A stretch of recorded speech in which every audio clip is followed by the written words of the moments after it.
Hello friends, इस video में हम लोग देखते हैं ड्राइनेज फ्रैक्शन के कुछ कंसेप्चुअल चीज़ें जो ड्राइनेज फ्रैक्शंस है। यहाँ से आपको क्या है न्यूमेरिकल सॉल्व करने में हेल्प मिलेगा। ये जो हम लोग ड्राइनेज फ्रैक्शन की बात कर रहे हैं, तो ये जो हमारा ड्राइनेज फ्रैक्शन की कहानी है, इसके लिए हमको कहाँ पर मूव करना पड़ेगा। जैसे आप याद करिए, हमने जो टीएस डायग्राम बनाया था, तो ये हमारा था कुछ टीएस डायग्राम इस तरीके से। और अगर आपको याद हो तो इसमें हमारा कौन कौन सा रीजन डिफाइन हुआ था, ये अगर हम लोग देखेंगे तो ये हमारा था क्या, कांस्टेंट प्रेशर लाइन। याद आया? ये जो आपका है, ये जो हमारा रीजन है, कौन सा रीजन है ये, this is the saturated liquid line. तो सब कूल्ड रीजन था ये। अगर आप इस पे बात करोगे तो ये आपका क्या था, सब कूल्ड रीजन। ठीक है, इसका अगर हम लोग बात करेंगे तो इसमें हमारा क्या रीजन था, super heated region, super heated region. ठीक है, और ये जो हमारा बीच का रीजन है, ये हमारा कौन सा रीजन था, it is the wet region. याद आया? तो जो वेट रीजन है, इसमें आपको लिक्विड प्लस वेपर दोनों के कंडीशन मिल रहे थे। अब ड्राइनेज फ्रैक्शन की जरूरत हमें क्यों आन पड़ी, एक बार समझिए। अगर आपसे बोलता है कि सब कूल्ड रीजन में फेस क्या है, तो आप बोलोगे कि भैया यहाँ तो टोटली हमको जो मिला है वो पूरा का पूरा क्या मिला हुआ है, लिक्विड मिला हुआ है। ठीक है, अच्छी बात है। अगर आपसे कोई बोलता है कि भैया सुपर हीटेड रीजन में फेस क्या है, तो आप बोलोगे कि भैया यहाँ पर हमें जो भी चीजें मिल रही है वो पूरा का पूरा क्या, वेपर फॉर्म है, गैसियस फॉर्म है, तो ये वेपर फॉर्म है। अगर आपसे कोई ये पूछे कि वेट रीजन में आपका क्या फेस है, तो आप बोलोगे कि it is the mixture of liquid and vapour. तो लिक्विड और वेपर का कंपोजिशन बना। अब ये बताइए कि अगर लिक्विड और वेपर का कंपोजिशन बना है, तो अगला क्वेश्चन तो यही उठेगा ना कि उसमें कितना पार्ट लिक्विड है और कितना पार्ट वेपर है। मतलब वेट रीजन में अगर आपका लिक्विड वेपर दोनों मिक्स है, तो ऐसा तो जरूरी नहीं है कि दोनों 50-50 होगा। ठीक है, तो उसमें बात है कि कितना पार्ट उसमें लिक्विड होगा और कितना पार्ट उसके अंदर वेपर होगा। और इसी चीज को डिफाइन करने के लिए हम लोग टर्म्स यूज करते हैं, this is the dryness fraction. समझ में आया? तो ये जो ड्राइनेज फ्रैक्शन है, तो ड्राइनेज फ्रैक्शन को हम लोग बेसिकली रिप्रेजेंट किससे करते हैं, एक्स से। ठीक है, और जो भी ड्राइनेज फ्रैक्शन आपका डिफाइन होगा, ड्राइनेज फ्रैक्शन केवल आपका डिफाइन होता है किस रीजन में, वेट रीजन में। तो पहला चीज ध्यान रखिएगा कि ये जो वेट रीजन है, ये वेट रीजन में ही डिफाइन होगा। ठीक है, तो वेट रीजन में आपका जो टर्म्स डिफाइन होता है, वो आपका क्या टर्म्स डिफाइन होता है, X, that is the dryness fraction, जो कि आपको ये बताता है कि किसी भी मिक्सचर्स जो है आपका, उस मिक्सचर्स के अंदर कितना पार्ट लिक्विड है और कितना पार्ट उसका वेपर है। ठीक है, अब देखिए हम लोग जैसे बात करते हैं यहाँ पर, तो ये x है, इस x को डिफाइन करने के लिए क्या बोला गया, सीधा सीधा फॉर्मूला ये दिया गया क्या, it is the mass of vapour to the total mass, mass of vapour to the total mass. अब मास ऑफ वेपर क्या है और टोटल मास क्या है? टोटल मास मतलब आप आइए इस जोन के अंदर, इस जोन में आपका मास ऑफ वेपर कितना है और आपका मास, टोटल मास कितना है। तो सपोज मान लीजिए कि अगर मैं बात करता हूं टोटल मास का, तो यहां पर अगर आप देखोगे टोटल मास, तो टोटल मास में आपका कौन कौन सा मास आएगा, क्या क्या फेस है यहाँ पर, एक तो आपका लिक्विड फेस है और एक आपका वेपर फेस है। तो ये जो आपका टोटल मास है, इसको मैं ऐसा लिख सकता हूं क्या, mass of liquid plus mass of vapour, लिख सकते हैं, बिल्कुल लिखा जा सकता है, mass of liquid to the mass of vapour. Mass जो टोटल मास है उसको मैं लिख लेता हूं mt, मास ऑफ वेपर को हम लोग, मास ऑफ लिक्विड को लिख लेते हैं mv, plus mass of vapour को हम लोग क्या लिख लेते हैं, mv। तो यही तो आपका टोटल मास होगा।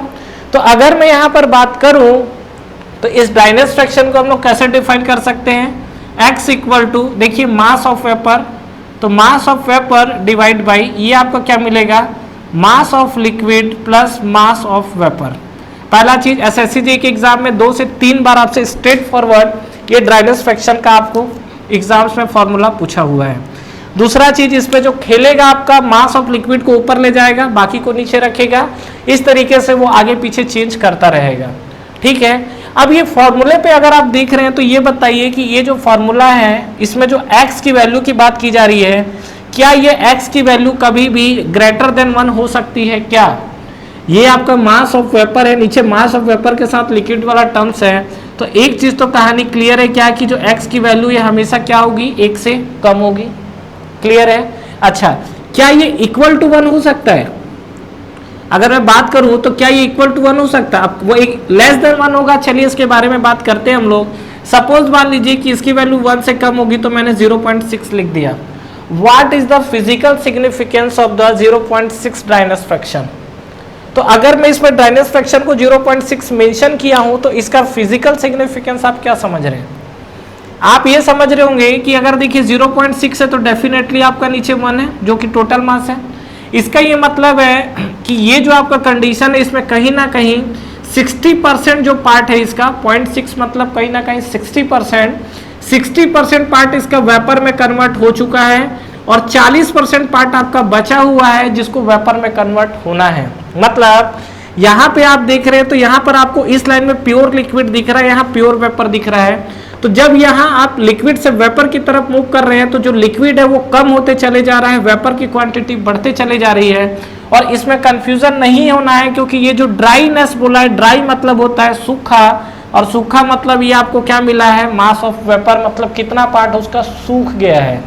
तो अगर मैं इस पे बात करूं तो ये हमारा अगर एक्स जो के जोन को डिफाइन करना हो तो ये बताइए कि ये जो आपका जोन है यहाँ मान लीजिए 0.5 है एक्स, तो जैसे जैसे हम लोग लेफ्ट टू राइट बढ़ेंगे एक्स की वैल्यू बढ़ेगी कि कम होगी? मतलब मैं इस डायरेक्शन में अगर बढ़ता हूँ तो जो मेरा एक्स है वो बढ़ेगा कि कम होगा? देखिए एक्स जो है मास ऑफ वेपर के ऊपर सीधा सीधा आपकी डिपेंडेंसी है। मास ऑफ वेपर अगर 0 होगा तो एक्स की वैल्यू 0 होगी। मास ऑफ वेपर आपका मैक्सिमम हो जाए 1 हो जाए तो यहाँ मास ऑफ लिक्विड आपका 0 हो जाएगा तो वैल्यू 1 आ जाएगी। तो ये बताइए कि अगर मैं इस बात पे, इस पार्ट पे पर्टिकुलर इस पॉइंट पे बात करूं जो कि सैचुरेटेड लिक्विड लाइन है, यहाँ पर आपका वेपर बना है, वेपर तो बनना स्टार्ट हुआ है ना, लेकिन पर्टिकुलर इस लाइन में अभी आपका वेपर तो है ही नहीं, टोटली आपका लिक्विड है। तो यहाँ पर आप सैचुरेटेड लिक्विड लाइन में देखोगे तो एक्स की वैल्यू आपको क्या मिलेगी? 0। क्यों?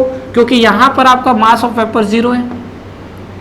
अब आप आगे बढ़ रहे हो तो x की वैल्यू बढ़ रही है। x की वैल्यू मान लो आपको 0.6 दिख रहा है, इसका ये मतलब है कि इस पॉइंट पर आने के बाद, इस पॉइंट पर अगर हम लोग आएंगे तो x की वैल्यू बढ़ रही है और फाइनली हम लोग यहाँ पहुंचे। तो आप अगर डिफाइन करना चाहते हो तो सबसे पहले हम लोग सैचुरेटेड लिक्विड लाइन पे बात करें, at saturated liquid line, at saturated liquid line. तो सैचुरेटेड अगर आप लिक्विड लाइन में देखोगे तो आपको मास ऑफ वेपर क्या दिखेगा? जो सैचुरेटेड लिक्विड लाइन है इस पे मास ऑफ वेपर आपको क्या दिखेगा? 0। तो मास ऑफ वेपर 0 है तो यहाँ पर x की वैल्यू क्या मिल गई? 0। दैट इज इंपॉर्टेंट, एग्जाम्स में पूछा हुआ क्वेश्चन। आप लोग को तो सभी लगता होगा कि सब चीज एग्जाम ही में आया हुआ है, तो भैया आया हुआ इसीलिए तो पढ़ाया जा रहा है क्या? ठीक है। और कुछ चीजें ऐसे भी पढ़ा रहा हूँ जो अभी तक एग्जाम में नहीं आया लेकिन प्रिडिक्शन है। ठीक है। अगर आप किसी भी एग्जाम्स का तैयारी करते हो तो प्रीवियस ईयर का क्वेश्चन तो पहले चाट जाओ। ठीक है। आपका 50% पेपर तो वही सॉल्व हो जाएगा अगर आपने प्रीवियस ईयर के क्वेश्चन को सॉल्व कर रखा है तो। ठीक है। 50% कम से कम 60 या 70% भी सॉल्व हो जाएंगे अगर आपने प्रीवियस ईयर के क्वेश्चन को कंसेप्चुअली बनाया है तो। ठीक है। अब बात करते हैं तो सैचुरेटेड लिक्विड लाइन पे मास ऑफ वेपर 0 है जिसके चलते x की वैल्यू क्या मिली? 0। सेकेंड हम लोग बात करते हैं एट सैचुरेटेड वेपर लाइन। आइए एट सैचुरेटेड वेपर लाइन, तो सैचुरेटेड वेपर लाइन पे जाओगे तो क्या मिलेगा आपको? जो सैचुरेटेड वेपर लाइन है यहां पर आप आइए तो सैचुरेटेड वेपर लाइन में पूरा का पूरा तो मास है। मास किसका है? वेपर का है, क्योंकि यही पूरा आपका वेपर देखोगे तो टोटली वेपर बन गया है।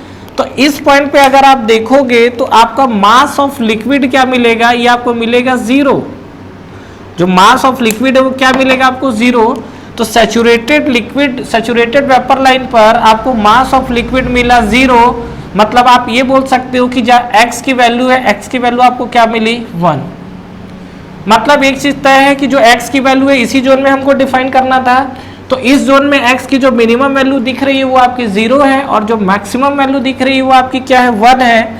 तो हम लोग यहाँ पर बात कर सकते हैं क्या कि जो x की वैल्यू है, जो ड्राइनेस फ्रैक्शन है, देखिए यहाँ पर ये जो हमारे पास ड्राइनेस फ्रैक्शन है जिसको हम लोग x से रिप्रेजेंट करते हैं, ये जो x की मिनिमम वैल्यू अगर देखा जाए तो x की मिनिमम वैल्यू कितनी होगी? यहाँ पर ये होगी आपकी 0 और मैक्सिमम वैल्यू कितनी होगी? 1।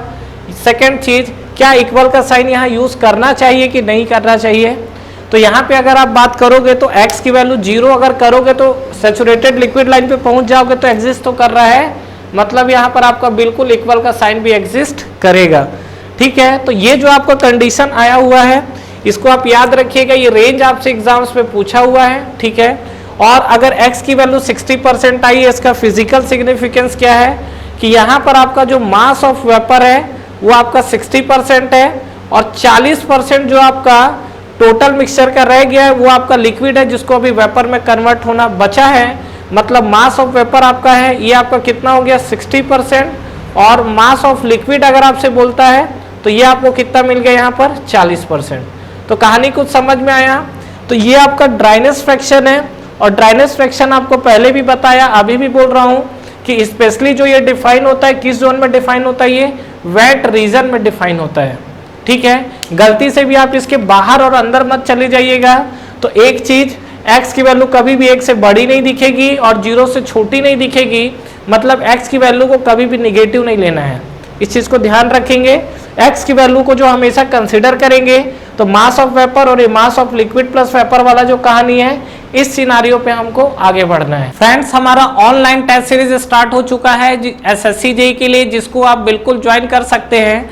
इस टेस्ट सीरीज में फ्रेंड्स आपको कितने क्वेश्चंस करेक्ट हो रहे हैं, इनकरेक्ट हो रहे हैं, ओवरऑल आपकी टाइम कंज्यूमिंग कितनी हो रही है, कितने आपके मार्क्स निगेटिव हो रहे हैं, ओवरऑल आपका जो टेस्ट परफॉर्मेंस है, टेस्ट की रैंकिंग क्या है, ये सारी की सारी जो चीजें एनालिसिस है वो आपको एक ही प्लेटफॉर्म पे मिलेगा।